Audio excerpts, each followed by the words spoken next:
Are Gargoyles good loot in 2024? Welcome back for the new year. Today we find out, is killing Gargoyles still a viable AFK Combat moneymaker? The drop table for Gargoyles includes a decent amount of salvage, both adamant and rune, and fairly high drop rates.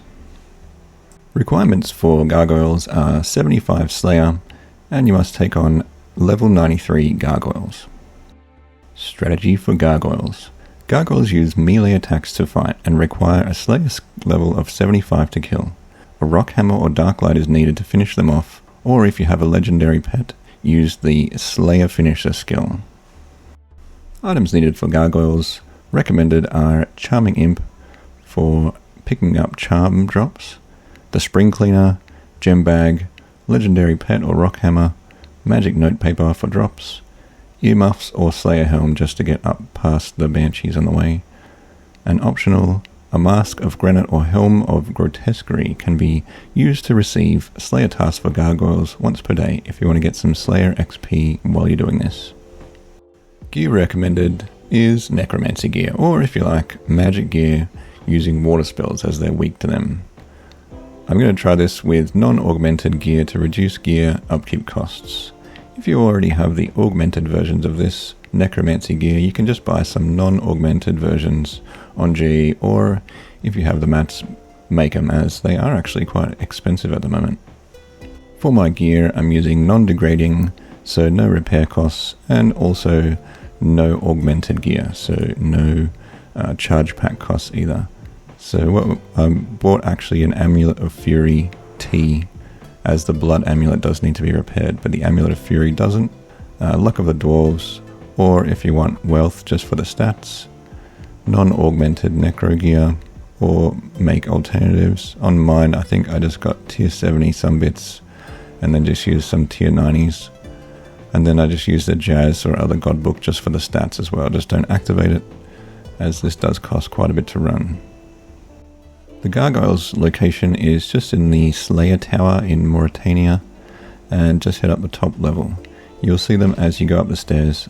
Also, just remember to put your earmuffs or Slayer Helm on, as sometimes the Banshee Scream as you go past can reduce all of your stats. If you have the Slayer Ring, just teleport. It's a much easier, but I'll show you the way to walk. Also, just notice that my eyeballs are hanging out of my head for some reason. That's an interesting graphical feature.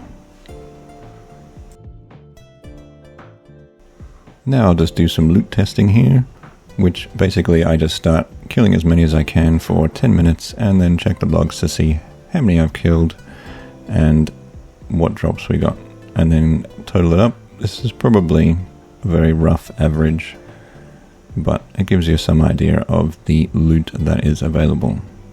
Also, not sure if I put this in before, but you do need possibly a seed aside if you have one, upgraded gem bag.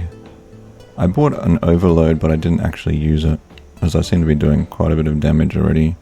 All the necromancy runes, and just bring a bit of food if you feel like you're going to get damaged. I don't think they really do very much damage to me, but maybe as I am fairly high level.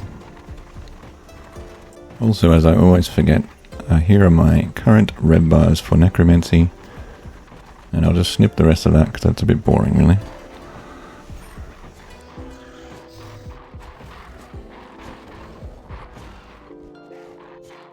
Total. So after my 10 minutes of testing, I killed 103 Gargoyles, not overloaded.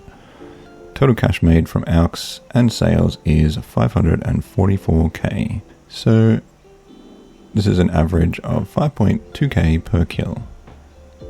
If I did this for an hour, I'd get around 3.2 mil per hour, with no repair costs and no real damage taken, so no food. So yeah, this seems pretty good. 3.2 mil an hour, fairly AFK, as they do auto attack. I'm not sure for how long, but at least 10 minutes. And yeah, seems like a good method if you want 3.2 mil an hour. So in conclusion, it's not the most amazing GP per hour, but as this as an entry level method, it does seem to work quite well, and the loot is quite good.